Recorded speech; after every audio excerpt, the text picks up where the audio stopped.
Safdah TV. Assalamualaikum warahmatullahi wabarakatuh. Innal hamdalillah nahmaduhu wa nasta'inuhu wa nastaghfiruhu wa na'udzu billahi min shururi anfusina wa min sayyiati a'malina.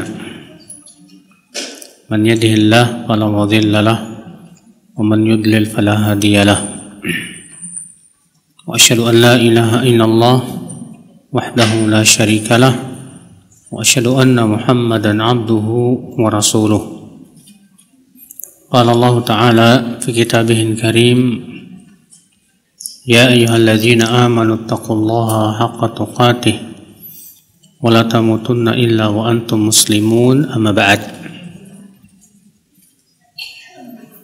Kita lanjutkan Ibu-ibu. Kita masuk hadis 121 ya. 122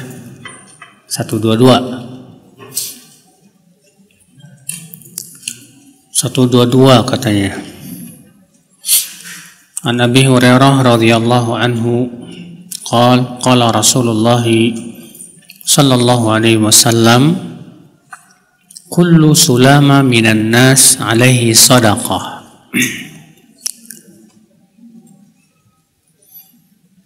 Kulla yawmin tatlu'u fihi syams ta'dilu bainal itsnaini sadaqah wa tu'inu ar-rajula fi dabbatihi fatahmiluhu 'alayha aw tarfa'u lahu 'alayha mata'ahu sadaqah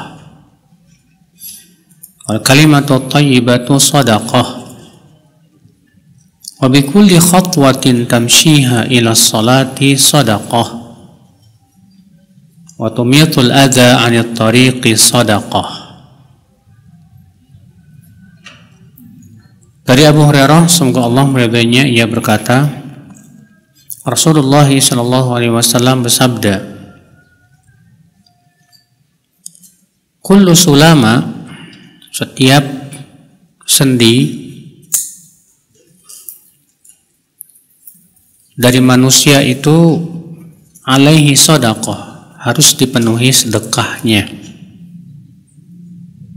Setiap hari yang matahari terbit padanya, kamu mendamaikan dua orang yang bertengkar adalah sedekah. Dan kamu membantu seseorang pada kendaraannya, kamu bawa ia di atasnya, atau kamu angkatkan untuknya perhiasannya, barang-barangnya di atas kendaraannya, adalah sedekah. Dan ucapan yang baik adalah sedekah. Dan setiap langkah kaki yang ia berjalan menuju masjid adalah sedekah. Dan kamu menyingkirkan gangguan dari jalan adalah sedekah.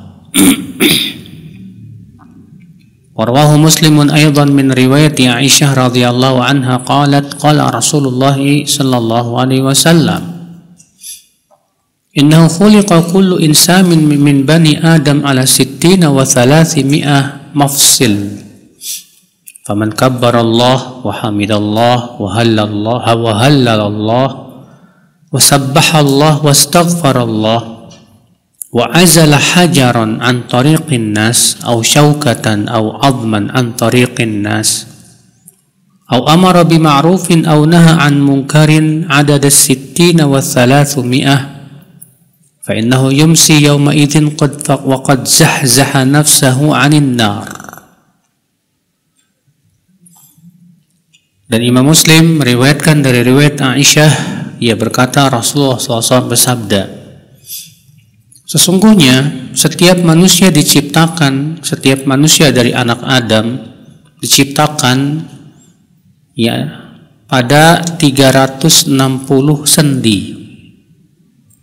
Maka siapa yang bertakbir kepada Allah dan memuji Allah dan bertahlil, itu la ilaha illallah, dan bertasbih kepada Allah, itu subhanallah, dan memohon ampun kepada Allah, yaitu istighfar, dan ia menyingkirkan batu dari jalannya manusia, atau duri, atau tulang, atau ia menyuruh kepada kebaikan atau melarang dari kemungkaran sejumlah 360 itu setiap harinya, maka di sore harinya, di hari itu ia telah memerdekakan dirinya dari api neraka. Ya. Hadis ini ibu-ibu, kita ambil faidah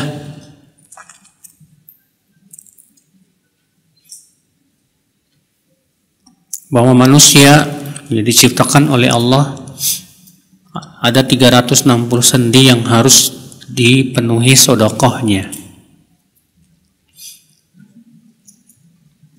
Dan Rasulullah SAW menjelaskan ibu-ibu bahwa sedekah itu bukan sebatas dengan harta,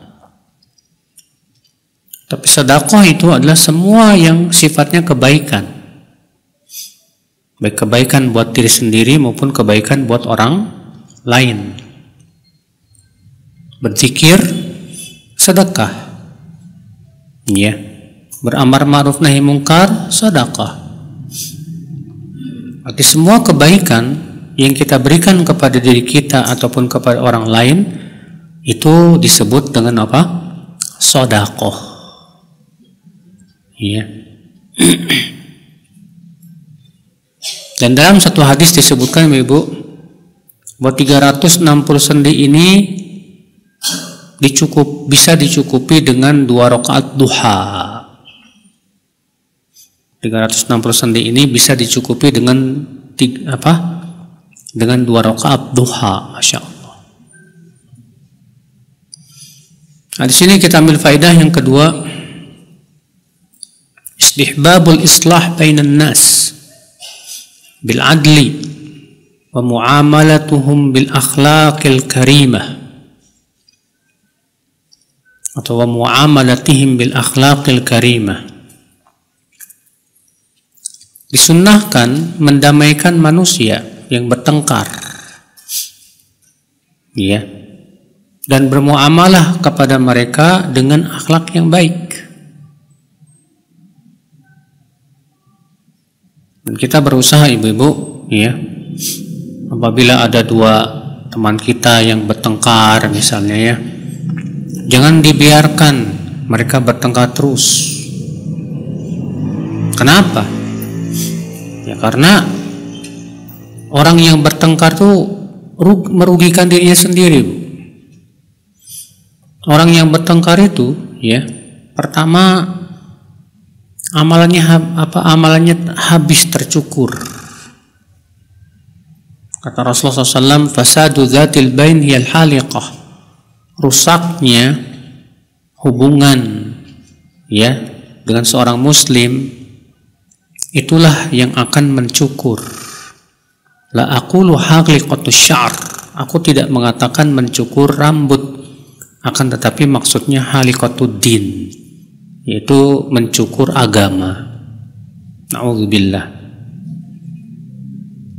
Yang kedua, orang yang bertengkar itu amalannya belum diangkat kepada Allah. Kan disebutkan dalam hadis bahwa setiap hari, ya, Senin dan Kamis itu amalan hamba itu ditampakkan kepada Allah, kecuali orang yang berbuat syirik dan kecuali orang yang sedang bertengkar. Allah berfirman, anziru hadain hatta yastaliha. Tangguhkan 2 orang ini sampai mereka damai. Sampai damai dulu baru kemudian diangkat itu amalnya. Kan kasihan, rugi, ya.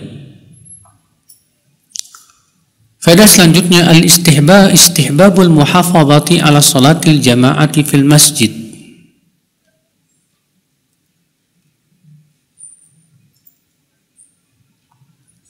Anjuran untuk memperbanyak langkah kaki ke masjid untuk menjaga salat berjamaah di masjid. Karena setiap langkah kakinya itu ternyata bernilai sedekah, ya. Kata Rasulullah SAW, wa bikulli khatwatin tamshiha ila salati sadaqah. Dan setiap langkah kaki kamu, ya, yang kamu pergi ke masjid itu sedekah. Masya Allah ya. Ini keutamaan luar biasa bagi mereka yang sholat berjamaah di masjid ya. Bayangkan kalau misalnya jarak dia dengan rumahnya 100 meter aja. Jarak dia dengan rumahnya berapa? 100 meter. Kalau 100 meter misalnya 1 meternya 2 langkah, lumayan. Berarti berangkat 200, pulang 200. Berarti sekali berangkat 400 dapat tuh sekali sholat. Gimana kalau 5 waktu? 400 kali 5 aja. Tiap hari dapat 2000 sedekah. Luar biasa.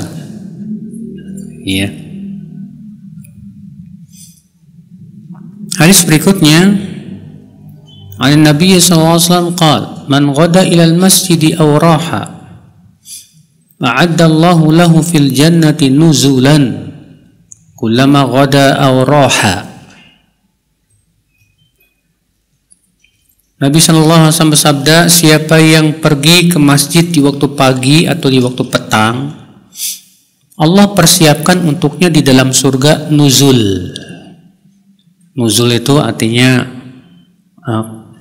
rezeki, hidangan untuk tetamu.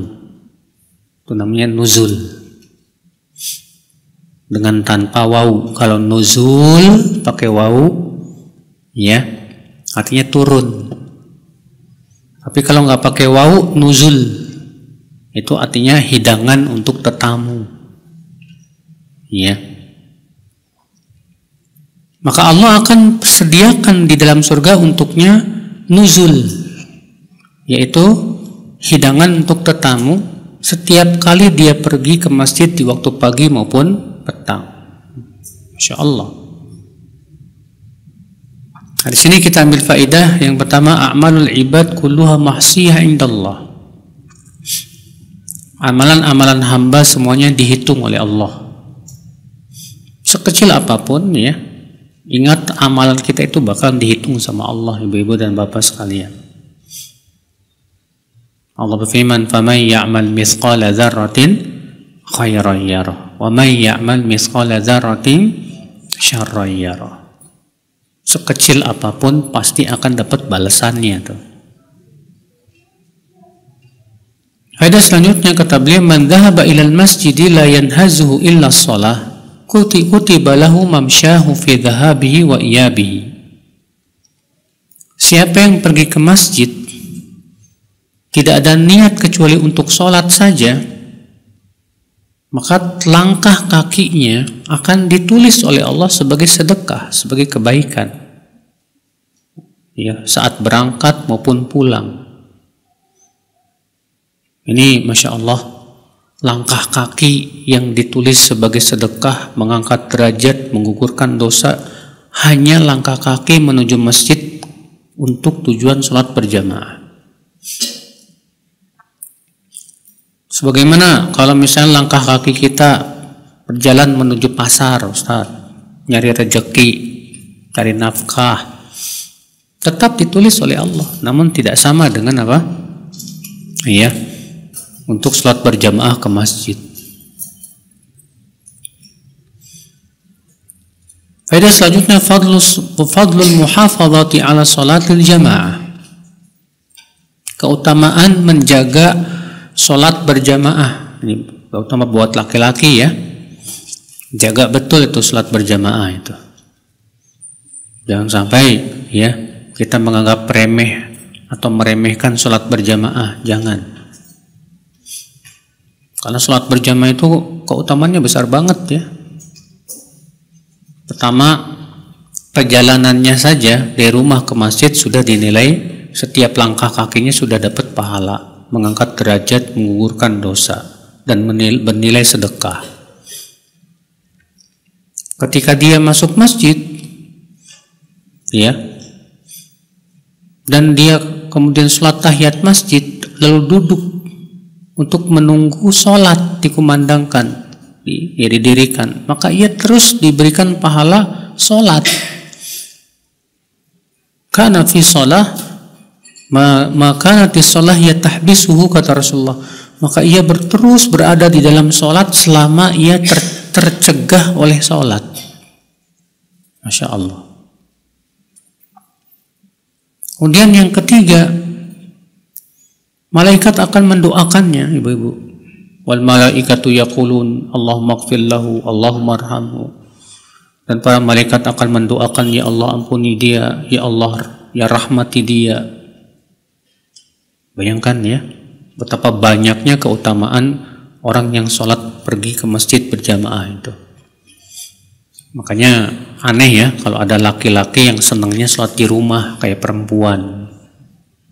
Iya.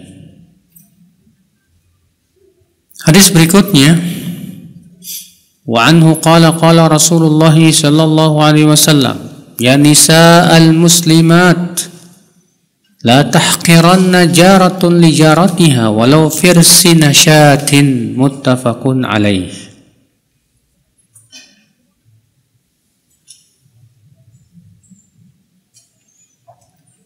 Dan darinya juga ia berkata, Rasulullah sallallahu alaihi wasallam bersabda, wahai para wanita muslimah, jangan kalian menganggap remeh hadiah seorang tetangga kepada tetangganya, walaupun firsin itu bagian kaki ya.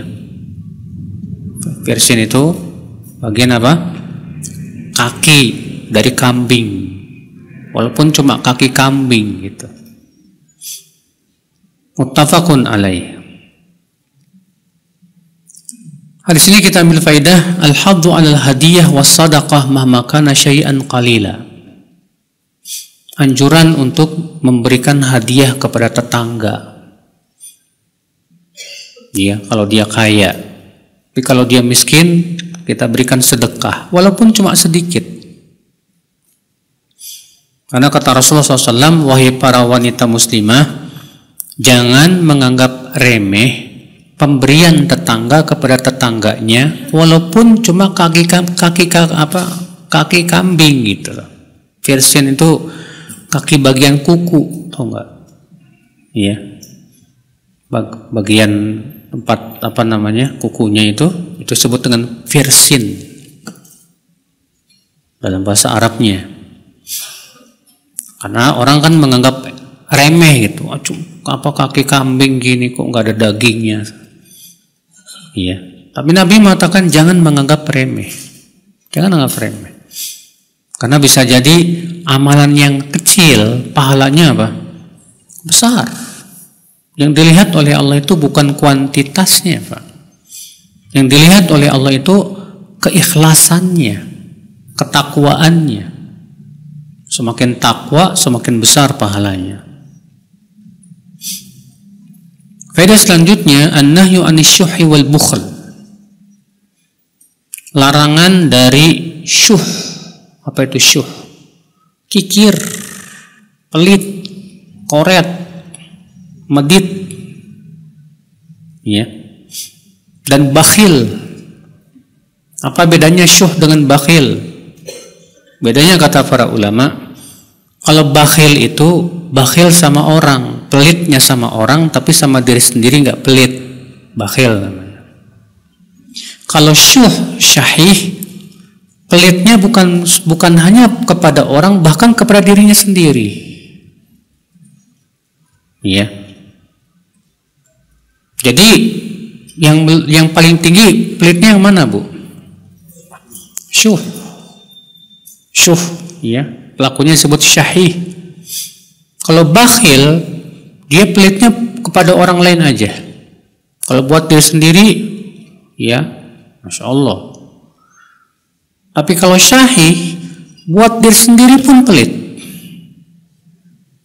Ada orang punya duit banyak, bisa beli sepatu yang bagusan lah, tapi saking bakhilnya, ya, beli sepatu pun yang jelek.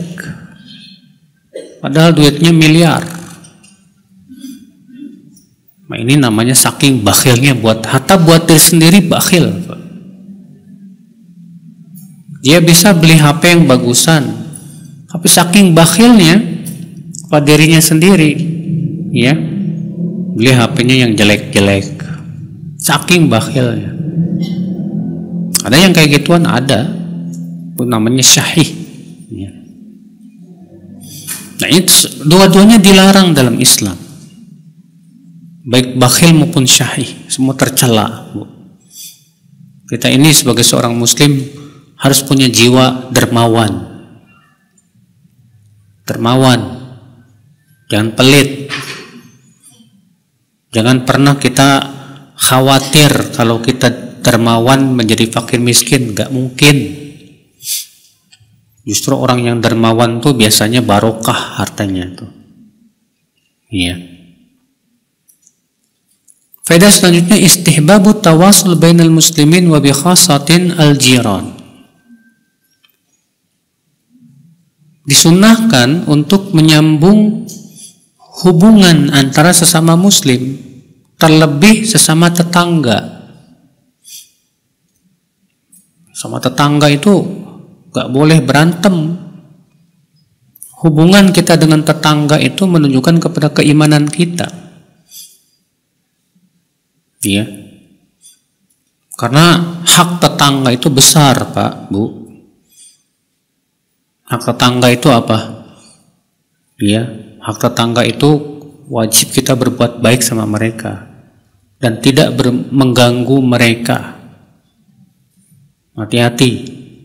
Sampai kata Rasulullah SAW, menzinahi istri tetangga itu dosanya 10 kali lipat daripada berzina dengan wanita lain. Iya. Faedah selanjutnya, adam ihtiqaril ma'ruf. Jangan menganggap remeh kebaikan sekecil apapun. Sekecil apapun kebaikan jangan dianggap remeh. Walaupun cuma senyum. Banyak di antara kita menganggap remeh, padahal itu ya, kebaikan. Sedekah.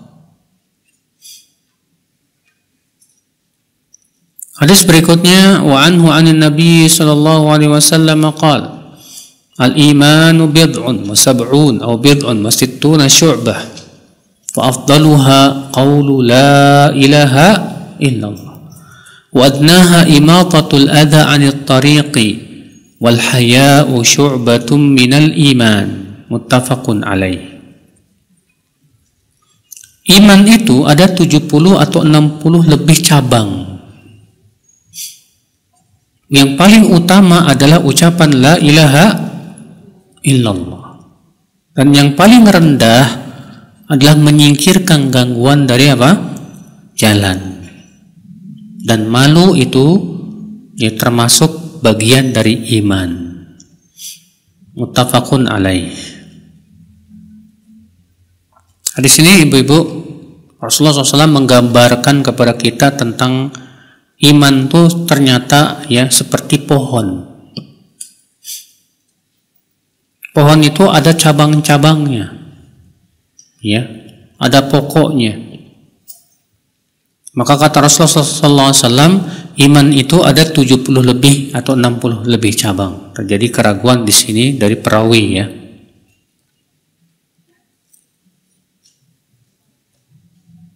Ternyata yang paling utama adalah la ilaha illallah.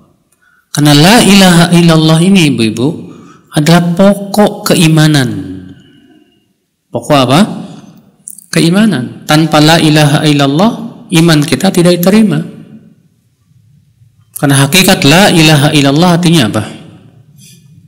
La ma'budu bihaqqin illallah. Tidak ada yang diibadahi dengan benar kecuali siapa? Kepada Allah.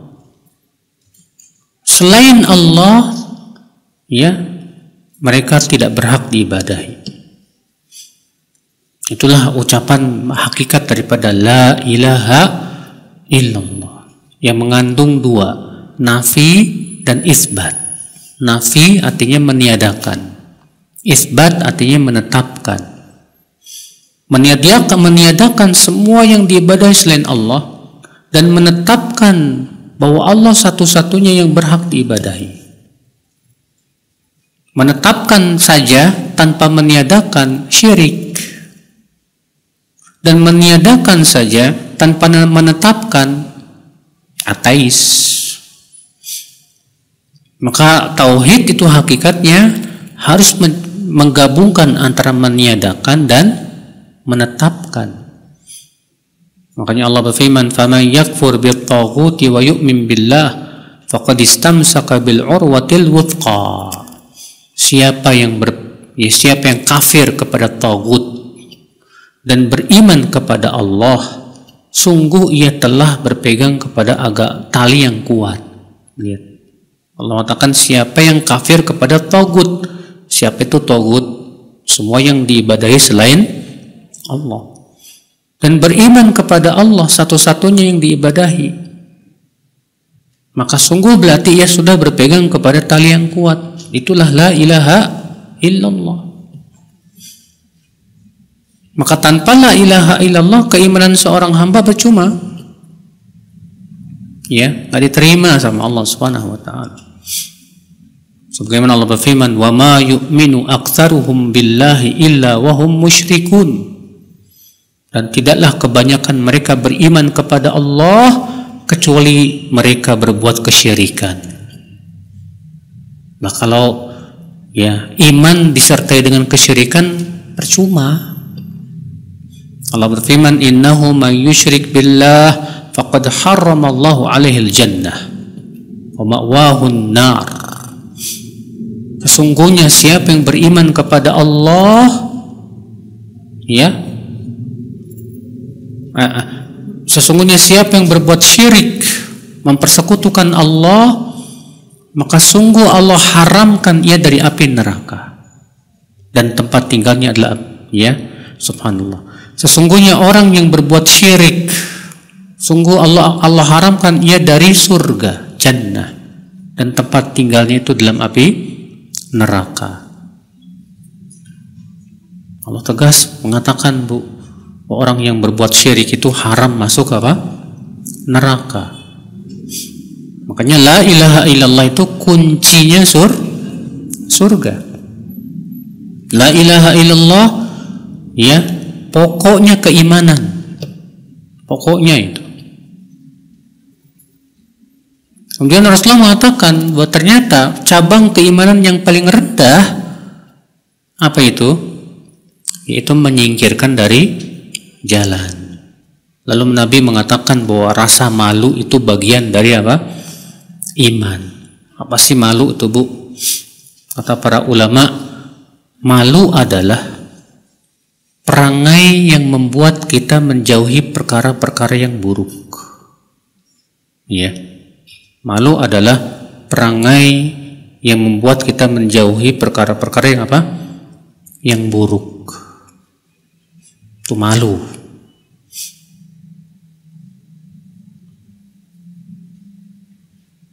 Nah, kalau ada orang malu, gara-gara malu malah jatuh kepada perkara yang buruk, malu bukan namanya? Bukan. Itu namanya lemah, ajiz. Contoh misalnya, ada orang yang malu untuk menuntut ilmu, malu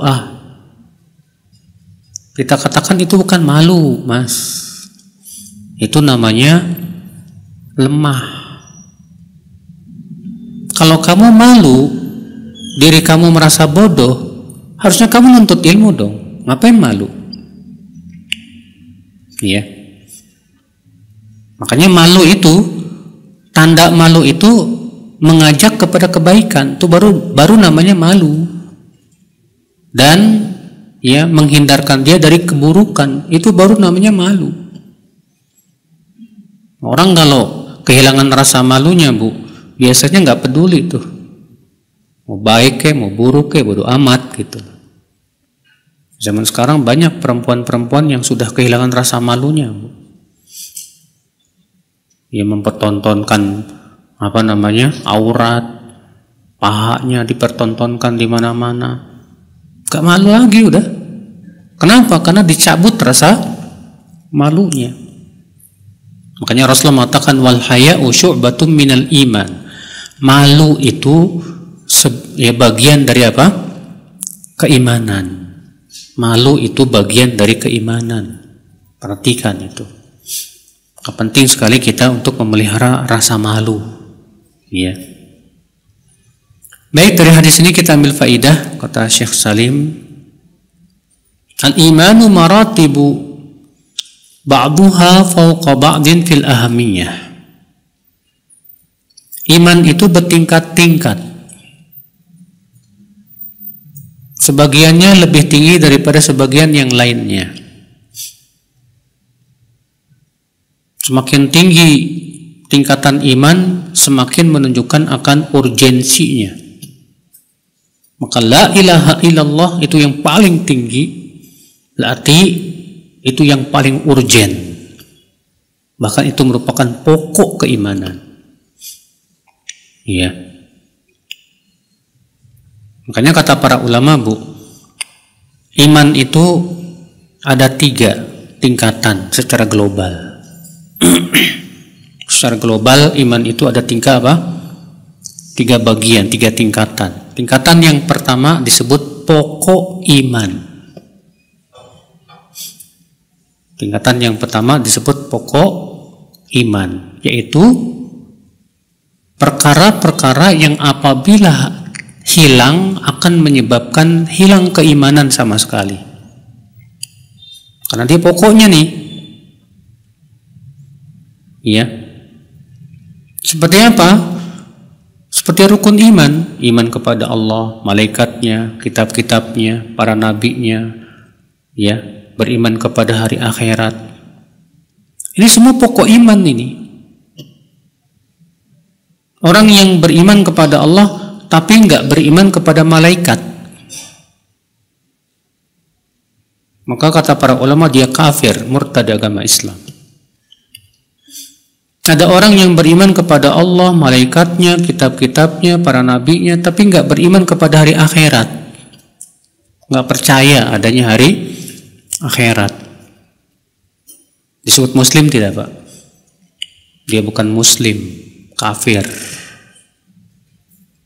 Ada orang yang beriman kepada Allah, malaikatnya, kitab-kitabnya, tapi nggak beriman kepada salah seorang nabi. Muslim? Bukan. Dia kafir. Perhatikan. Karena ini masalah-masalah pokok ini, Pak. Yang apabila hilang salah satu pokok imannya, hilang seluruh imannya. Nggak disebut Muslim lagi udah. Ya. Makanya perhatikan betul masalah pokok-pokok keimanan itu. Karena itu masalah pokok itu yang menyebabkan hilangnya keimanan. Jangan diremehkan. Iya. Ibu-ibu dan bapak sekalian. Yang kedua yang disebut dengan ya kamalul iman, kesempurnaan iman. Dan kesempurnaan iman ini dibagi oleh para ulama menjadi 2 macam. Yang pertama kamalul iman al-wajib. Kesempurnaan iman yang wajib. Kesempurnaan iman yang apa? Yang wajib. Apa itu kesempurnaan iman yang wajib? Yaitu semua perkara-perkara yang Allah wajibkan, namun ia tidak masuk dalam pokok iman. Ia tidak masuk dalam apa?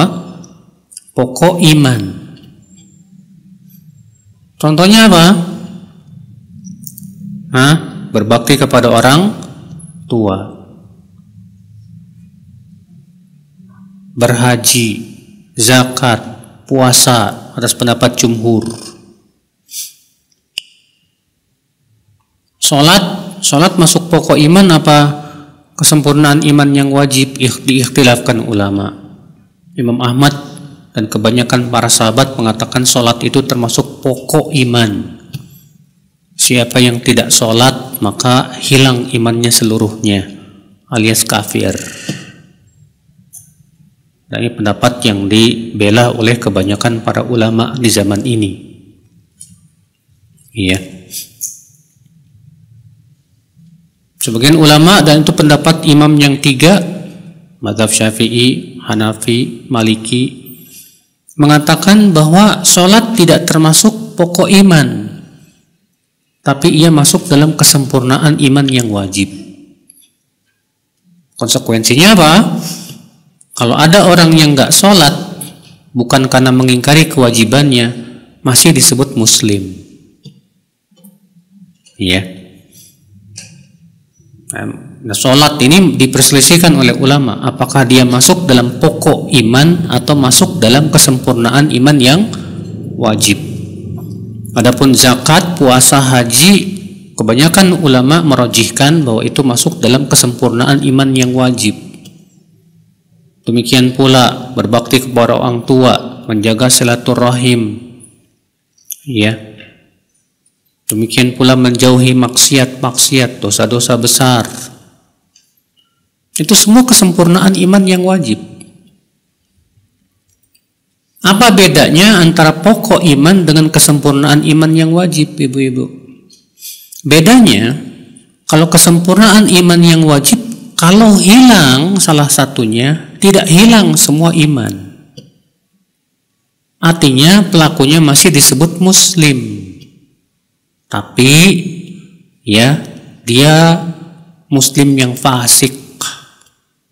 Dia orang yang fasik. Siapa sih fasik itu? Itu pelaku dosa besar.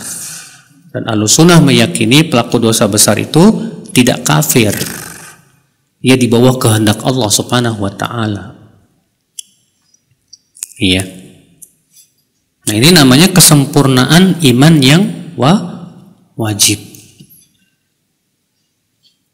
Yang kedua yaitu kesempurnaan iman yang mustahab, yang sunnah. Apa itu? Yaitu semua perbuatan-perbuatan yang hukumnya tidak wajib tapi hukumnya sunnah. Seperti puasa sunnah, sholat sunnah, baca Quran, zikir. Maka yang seperti ini, ibu-ibu sekalian, kalau ada orang yang kehilangan kesempurnaan iman yang sunnah, maka itu imannya ya tetap sempurna, tapi dia kehilangan keutamaan. Kehilangan apa? Keutamaan. Beda dengan kesempurnaan iman yang wajib. Kalau kesempurnaan iman yang wajib, ya, kalau dia kehilangan salah satunya, menyebabkan pelakunya fasik, pelaku dosa besar. Ya, kecuali kalau dia taubat kepada Allah Subhanahu wa taala.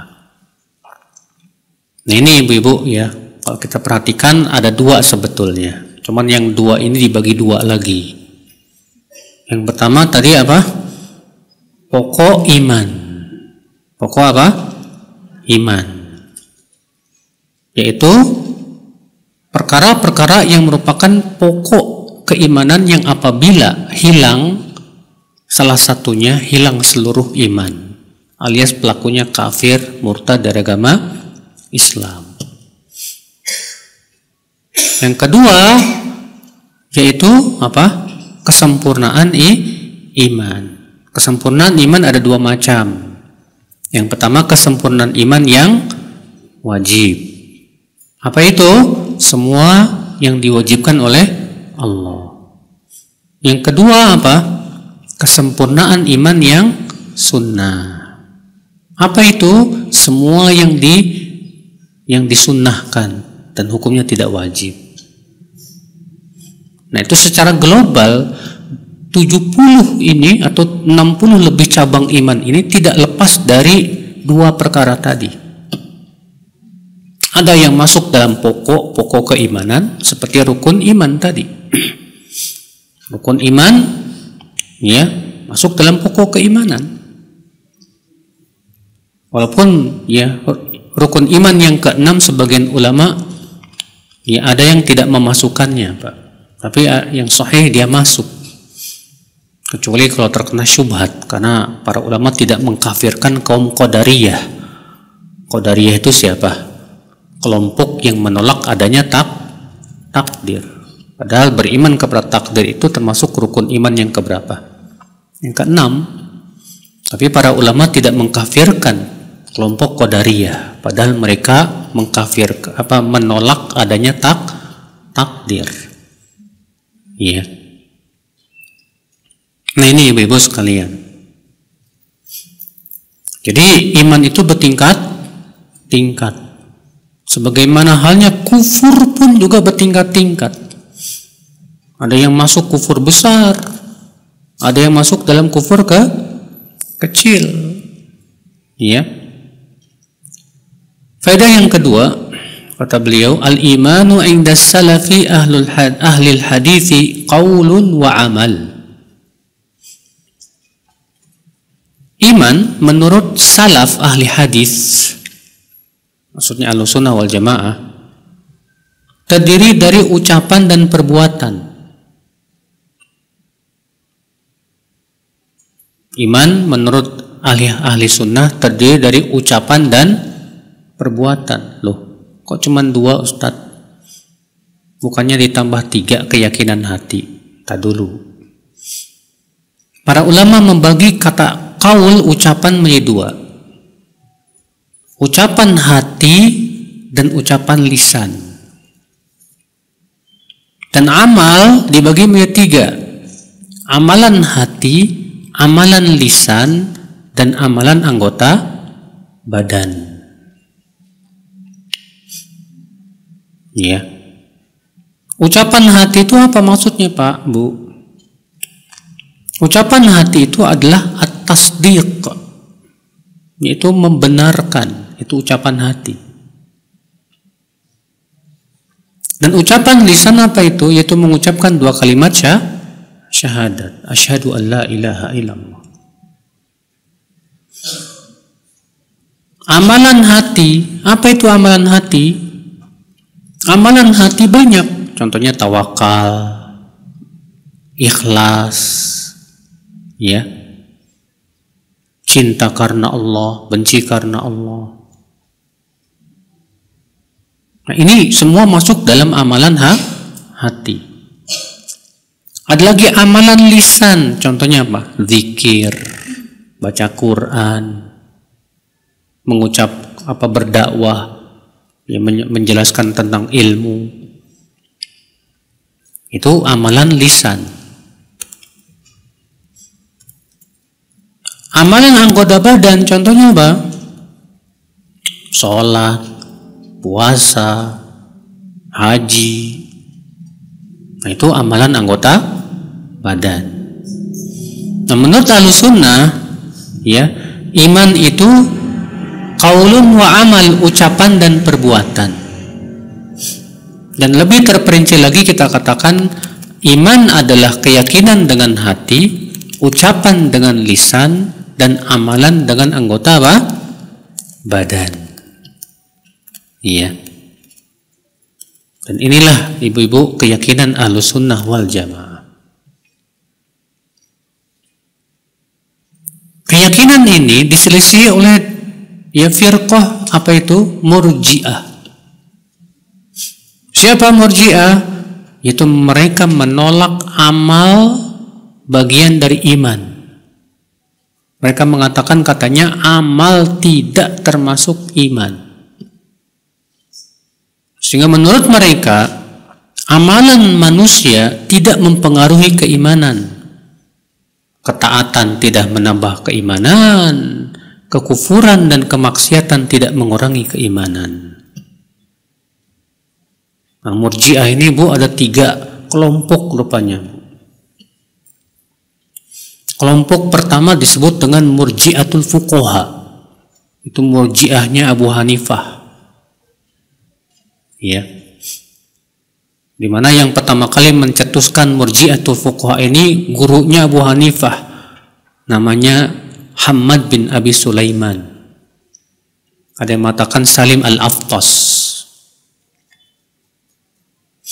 Yaitu mereka punya keyakinan murji'ah fuqaha ini bahwa iman itu hanya keyakinan dengan hati dan ucapan dengan lisan.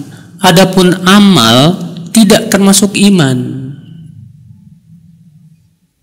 Ini murji'ahnya siapa, Pak? Tadi, Bu? Murji'ah apa namanya? Murji'ah fuqaha. Kenapa disebut fuqaha? Karena dinisbatkan kepada ahli fikih yang bernama Abu Hanifah. Imam Abu Hanifah. Beliau kan seorang ahli fikih, Pak. Yang kedua, kelompok Jahmiyah, murji'ahnya Jahmiyah. Mereka meyakini iman itu hanya sebatas ma'rifah, keyakinan dengan hati, udah. Ucapan dengan lisan, ya, amalan dengan anggota badan, kata mereka tidak termasuk iman. Yang penting yakin. Ini namanya murji'ah Jahmiyah, Pak. Yang kemudian, ya, itu menjadi salah satu keyakinan kaum Asy'ariyah. Makanya tidak aneh dari murji'ah Jahmiyah ini di Indonesia muncul namanya agama kepercayaan. Yang penting yakin kepada Allah, udah cukup. Iya. Ini menurut mereka ucapan dengan lisan, amalan dengan anggota enggak masuk iman tuh. Orang kalau sudah yakin, udah imannya sempurna dah.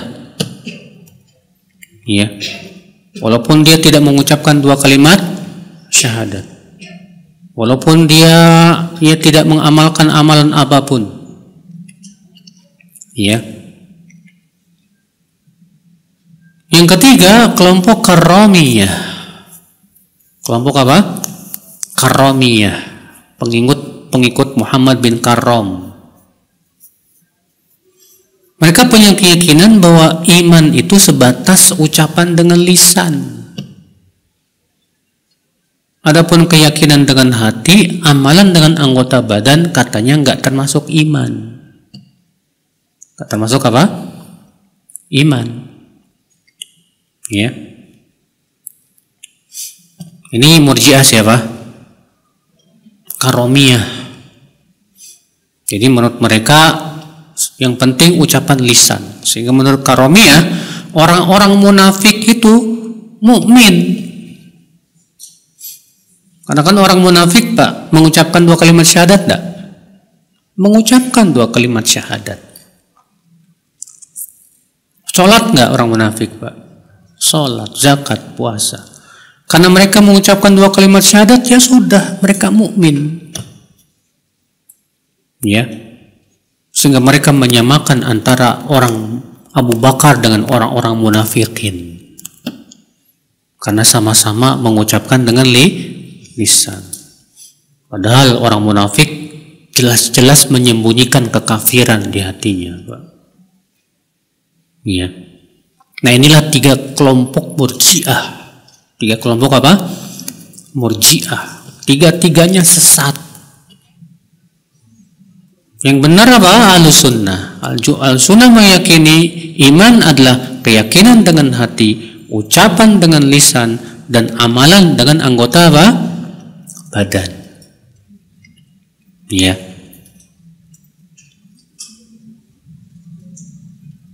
Namun Ahlussunnah meyakini, Bu, tadi bahwa iman itu ada yang masuk dalam pokok keimanan dan ada yang masuk dalam kesempurnaan iman. Nah, ini beda dengan kaum Khawarij. Kaum Khawarij menjadikan amal semua masuk dalam pokok iman. Sehingga menurut dia pelaku dosa besar kafir. Orang yang berzina kafir. Orang yang minum arak kafir. Orang yang mencuri kafir, halal darahnya. Ya. Ini pun juga pendapat yang menyesatkan. ibu-ibu sekalian. Paham gak Bu? Paham insyaallah ya. Jadi iman menurut Ahlussunnah apa? Keyakinan dengan hati, ucapan dengan apa? Lisan, amalan dengan anggota. Kalau ada orang berkata begini, yang penting tuh hatinya baik. Ini ucapan Ahlussunnah bukan? Bukan. Ini ucapan siapa? Murji'ah. Ucapan apa? Murji'ah. Sebagian orang kan mengatakan, saya walaupun nggak pakai jilbab tapi hati saya dijilbabin loh mas. Ini murji'ah ini. Karena kenapa? Karena dia mengeluarkan amal dari iman. Seakan iman itu cukup apa dengan hati. Ini murji'ahnya Jahmiyah ini. Iya. Nggak cukup kita katakan. Nggak bisa. Pahami baik-baik. Ya. Faedah selanjutnya ibu dan bapak sekalian, al-imanu dafi'un wadhabitun lil amalis salih. Fa huwa alladhi yuthmiru salihati wa huwa alladhi yuqayyidu tawjihaha limardatillah.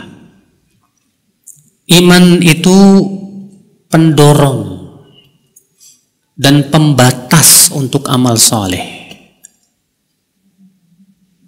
Karena imanlah yang membuahkan amalan saleh, dan iman juga yang mengikat dan membimbing amal saleh agar diridhoi oleh Allah. Yang mendorong kita beramal saleh karena apa? Keimanan kita kepada Allah dan kehidupan akhirat. Kenapa sih ibu sholat? Karena saya beriman. Kenapa ibu zakat? Ibu kan udah capek-capek cari duit, tahu-tahu dikasih orang fakir miskin, enak dong fakir miskin. Ibu berkata, karena Allah yang memerintahkan. Berarti berdasarkan iman tidak? Iman kepada Allah. Kenapa ibu kok ya tidak mau mengganggu tetangga dan selalu berbuat baik sama tetangga? Saya takut akan adab Allah. Masya Allah, iman. Makanya iman itulah sumber berbagai macam apa? Amal. Karena imanlah menimbulkan amalan saleh. Iya. Kenapa orang mencuri? Karena kurang imannya. Kenapa orang korupsi? Karena kurang imannya kepada Allah. Kurang rasa takutnya kepada Allah. Iya. Nah itu, saudaraku seiman. Dan iman juga yang memberikan bimbingan dan batasan untuk amalan saleh. Kenapa? Karena kan kita beriman kepada Rasulullah enggak? Beriman dong. Kalau kita beriman kepada Rasulullah, konsekuensinya apa? Yang ngikutin Rasul. Berarti kalau kita beriman kepada Allah tanpa beriman kepada Rasulullah, diterima enggak? Enggak diterima. Maka dengan beriman kepada Rasulullah, berarti ibadah kita kepada Allah harus sesuai dengan tuntunan Rasul. Cara sholatnya harus sesuai dengan tuntunan Rasul. Cara zakatnya, puasanya, hajinya. Ya. Faedah selanjutnya, al-imanu yatajazza'u walidzalika fahuwa yazidu wa yanqus. Yazidu bil ta'ati wa yanqusu bil ma'siyati. Wa yanbani ala hadza anna murtaqibal kabirah la yakfur bal yunqisu imanahu. Iman itu terbagi-bagi, bercabang-cabang. Iman itu terbagi-bagi dan bercabang-cabang. Oleh karena itu iman itu bertambah dan berkurang. Iman itu bertambah dan apa? Berkurang. Bertambah dengan ketaatan dan berkurang dengan kemaksiatan. Kalau kita punya keyakinan seperti Ahlussunnah Pak Bu, bahwa iman itu bercabang-cabang, ya, dan iman itu ada yang masuk dalam pokok iman, ada yang masuk dalam kesempurnaan iman, baik yang wajib maupun yang sunnah. maka konsekuensinya pasti menetapkan bahwa iman itu bertambah dan berkurang. Sekarang yang satu cuma sholat wajib doang, yang satu bukan cuma sholat wajib, yang sunnah-sunnah dia lakukan. Menurut ibu imannya sama nggak? Nggak mungkin sama.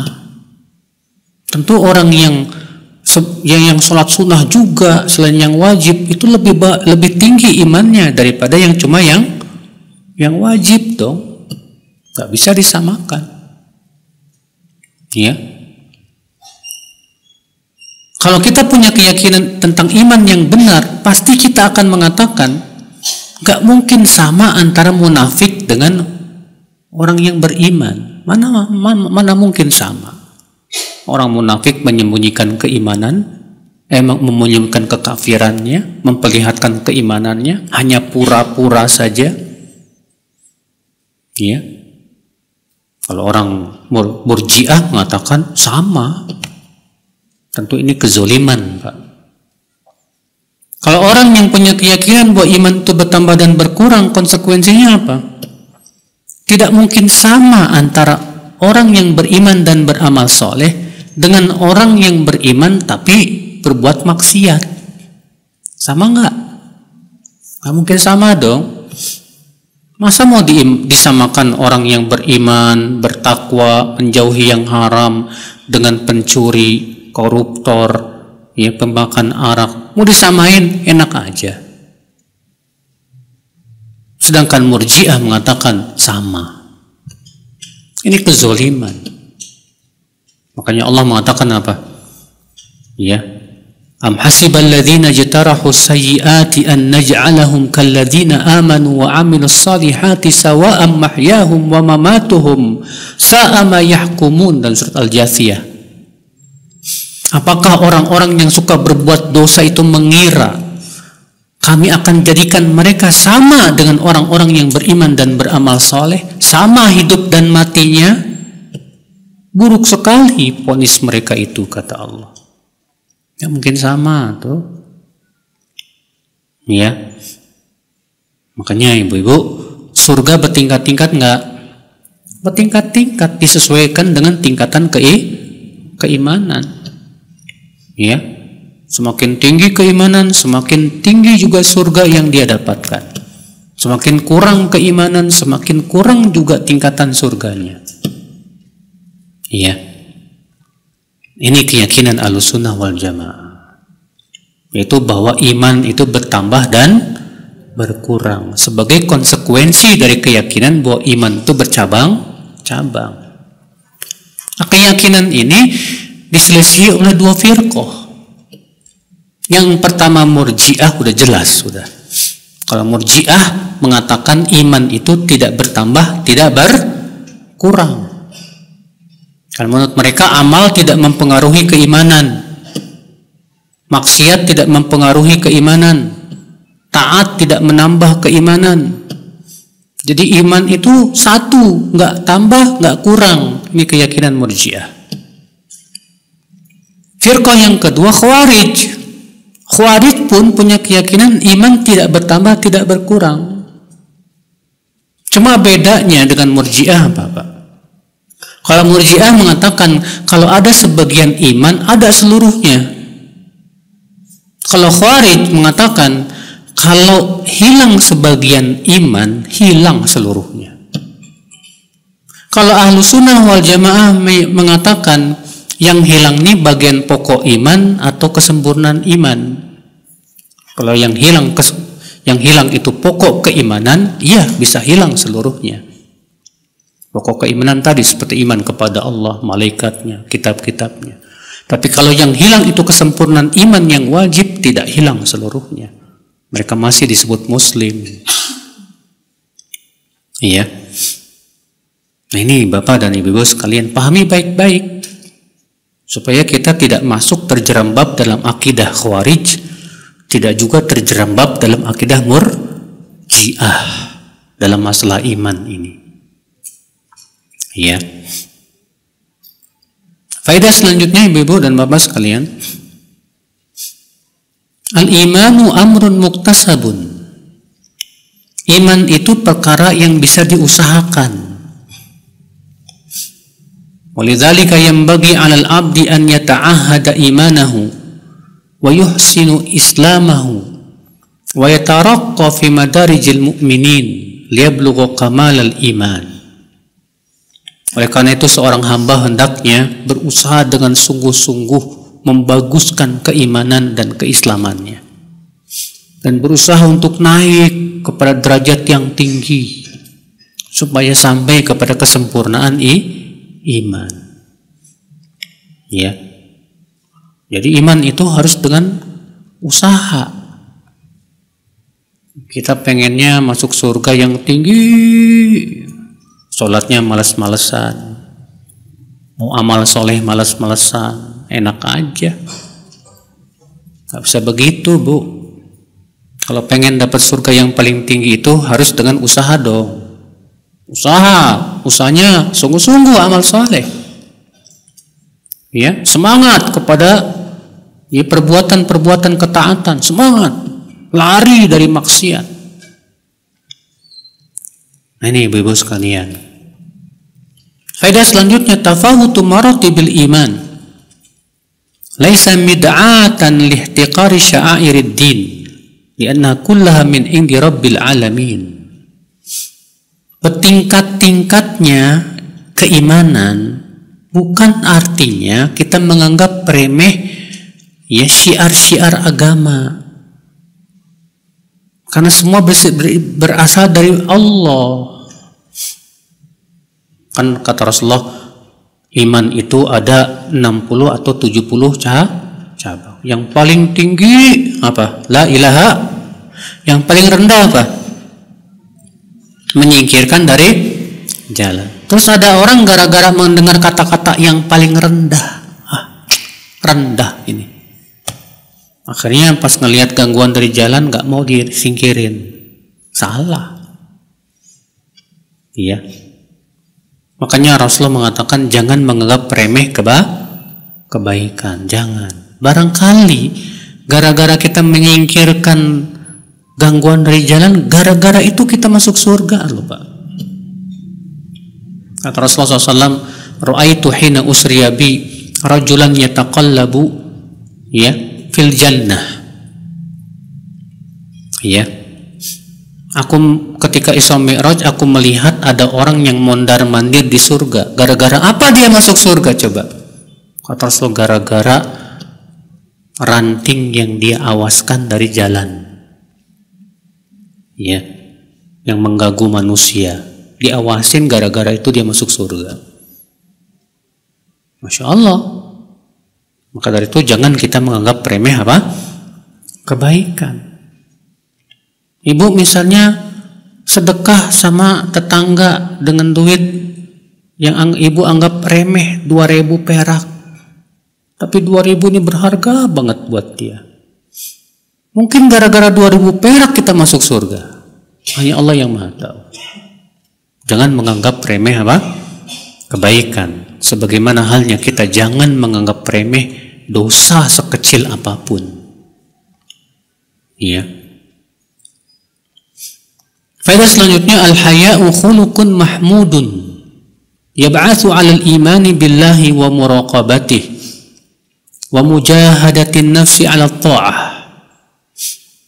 Rasa malu adalah akhlak yang terpuji yang menimbulkan keimanan kepada Allah dan merasa diawasi oleh Allah, dan menimbulkan berjihad melawan hawa nafsu untuk senantiasa taat. Nah, itulah rasa malu. Semakin kuat rasa malunya kepada Allah, Bu, semakin dia takarub kepada Allah, semakin malu untuk memaksiati Allah. Semakin kurang rasa malunya, kurang juga amal solehnya. Makanya penting banget ya punya yang namanya rasa malu. Pelihara baik-baik. Wanita yang kuat rasa malunya, dia akan menutup aurat, Ibu. Iya. Orang yang kuat rasa malunya, dia nggak berani berbuat maksiat karena dia malu sama Allah. Allah senantiasa mengawasi dia. Iya.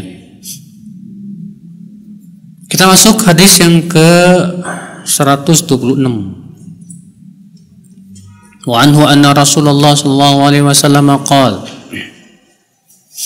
bainama rajulun yamshi bi tariqin ishtadda alaihi al-'atash fawajada bi'ran fanazala fiha fasharib thumma kharaja fa idza kalbun yalhath ya'kulu ath-thara min al-'atash faqala ar-rajul laqad balagha hadha al-kalbu min al-'atash mithlu alladhi kana qad balagha minni فنزل البئر فملأ خفه ماء ثم أمسكه بفيه حتى رقي فسقى الكلب فشكر الله له فغفر له قالوا يا رسول الله إن لنا في البهائم أجرا فقال في كل كبد رطبة أجر متفق عليه. Rasulullah SAW bersabda, ketika ada seorang laki-laki berjalan, dalam satu riwayat lain disebutkan laki-laki ini pelacur, ternyata suka berzina. Ketika dia berjalan di jalan, dia merasa sangat kehausan sekali, ya, sangat kehausan. Lalu ia menemukan sebuah sumur, maka ia turunlah ke dalam sumur itu untuk minum. Kemudian ia naik lagi. Di zaman dulu kan, ya, kalau di padang pasir ada sumur, nggak ada timbaannya, Pak. Berarti harus turun ke bawah. Ya. Kemudian ia keluar. Ternyata di luar ada anjing yang menjulurkan lidahnya dan memakan tanah karena saking kehausannya. Ya. Maka orang ini berkata, ya, anjing ini pasti kehausan seperti aku tadi kehausan sekali. Maka ia pun turunlah ke dalam sumur itu. Lalu ia penuhi sepatu khufnya dengan air. Kemudian ia gigit dengan giginya sampai naik ke atas. Lalu ia beri minum ke anjing itu. Maka Allah pun berterima kasih kepadanya dan mengampuni dosanya. Masya Allah. Lalu para sahabat bertanya, wahai Rasulullah, apakah kita memberi minum hewan, makan hewan, itu ada pahalanya? Kata Rasulullah, pada setiap, ya, kabidin rotbatin, kabid itu artinya hati, ya, yang basah, maksudnya makhluk hidup, itu ada pahalanya. Artinya kalau ibu ngelihat nih ada kucing kehausan dikasih minum, pahala. Anjing kehausan kasih minum, pahala. Ya. Kalau kucing, anjing saja kalau yang kehausan dikasih minum pahalanya gede. Gimana ngasih minum orang, Pak, yang kehausan, yang kekeringan? Lebih besar lagi pahalanya di sisi Allah Subhanahu wa taala. Ya. Ibu dan Bapak sekalian. Di sini kita ambil faedah, Pak, Ibu. Yang pertama kata Syekh Salim, fadlu sukil ma, keutamaan memberi minum.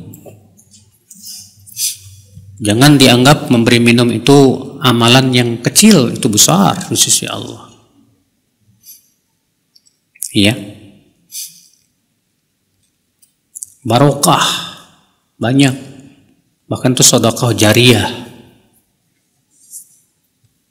Pernah Imam Al-Hakim An-Nisaburi, penulis kitab Mustadrak Al-Hakim tuh, beliau dikasih sama Allah penyakit di wajahnya.